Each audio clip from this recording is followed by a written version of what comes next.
Hello ভাই বাদার, কেমন আছো তোমরা? আজকে চলে আসলাম নতুন একটা ভিডিও নিয়ে। আর তোমরা আমাকে কমেন্ট করে পাগল বানাই ফেলছো, মাইলেজ টেস্টের ভিডিও দাও। আর বাইক 5,000 কিলো চালানোর পরে কীরকম কী খরচ পড়ছে এটা নিয়ে একটা ভিডিও দাও। এখন বাইকের সব দিক দিয়ে লুকস তোমার আর তেলের বিষয়টা হলো সব টাইমে জিপিএক্সের মনে করো এই বাজেটে তুমি যে পাইছো এই বাইক, যে একটা টান রেডি পিক আপ কত কি পাইছো, একটু তো খারাপ দিক থাকবেই, বুঝো নাই? এখন জিপিএক্সকে অনেক চায়না বাইক বলে, অনেক কিছু বলে। এখন এটা আমি ইউজ করে যতটুকু বুঝতে পারতেছি, মানে অতটা খারাপ না, মানুষ যতটা যে বলে নষ্ট হয় শুধু এরকম না, শুধু মাইলেজটা একটু খারাপ দেয়। বাট তোমার যত্নের ওপর নির্ভর করবে তোমার মাইলেজ। তুমি যদি ঠিকমতো মোবিল ফিল্টার মোবিল চেঞ্জ করো, ভালো মানের মোবিল ইউজ করো, যদি 2 নাম্বার মোবিল না ইউজ করো, তাহলে তো তোমার এমনিতেই বাইক ভালো থাকবে, মাইলেজও ভালো দিবে।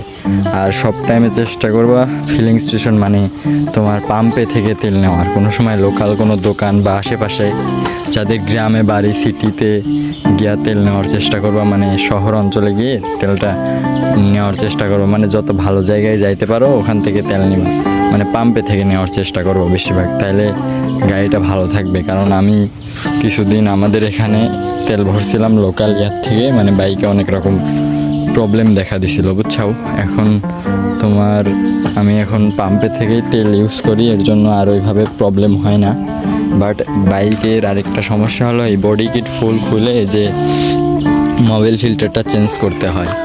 এখন মোবিল ফিল্টারটা চেঞ্জ করার সময় কী করবা, তাহলে এই 300 টাকা এক্সট্রা খরচ লাগবে না। নিজে নিজে টুল বক্স আছে এই সিটের নিচে, টুল বক্স দিয়ে বডি কিটের সাইড সব পুরোটা খুলবা, খুলে মিকারের কাছে গিয়ে বলবা যে এখন চেঞ্জ করে দেন। ওই যে ভিতরে দেখো মোবিল ফিল্টার, এটা তো বাহির থেকে ভরা অসম্ভব, মানে চেঞ্জ করা অসম্ভব। আর মোবিল ভরার সময় এক্সট্রা খরচ পড়ে না, মোবিল ভরার সময় আর খুলতে হয় না। শুধু এই আমি 3000 কিলো পর পর মোবিল ফিল্টার ইউজ করি, এত প্যারা লাগে এর জন্য, না হলে 2000-2500তেই করতাম। বাট 3000 কিলো পরে ভালো মোবিল ইউজ করলে 3000 কিলো পরে পরে চেঞ্জ করলে কোনো সমস্যা হয় না। আর নতুন চ্যানেল, সবাই সাবস্ক্রাইব করে পাশে থাকবে। আর ভবিষ্যতে মাইলেজ টেস্ট আরও ভালো ভালো ভিডিও দেব। এখন বাইকটা দেখি সামনে একটু মডিফাই করব। আর কি প্রশ্ন একজন করছিলা কমেন্টে যে কীরকম খরচ পড়ে। খরচ স্পোর্টস বাইক যত ইউজ করবা, যত চালাবা, তত খরচ বাড়বে, এটা স্বাভাবিক। কারণ বাইকের নির্দিষ্ট কিলোমিটার পর পর নির্দিষ্ট জিনিস চেঞ্জ করতে হয়। তুমি যদি না চেঞ্জ করো তুমি টপ স্পিড ভালো পাবা না, বাট চলবে বাইক, এটাই খরচ। তাছাড়া ওইরকম আহামরি খরচ নেই। আর বাইকটার লুকস, তোমার জিপিএক্সের লুকস মানে আমার কাছে সেরা লাগে, এর জন্য এই বাইকটা আমার কাছে অনেক ফেভারিট, বুঝলা?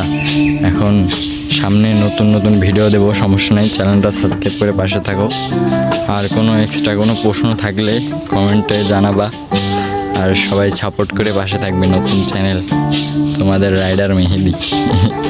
ভালো থাকো সবাই।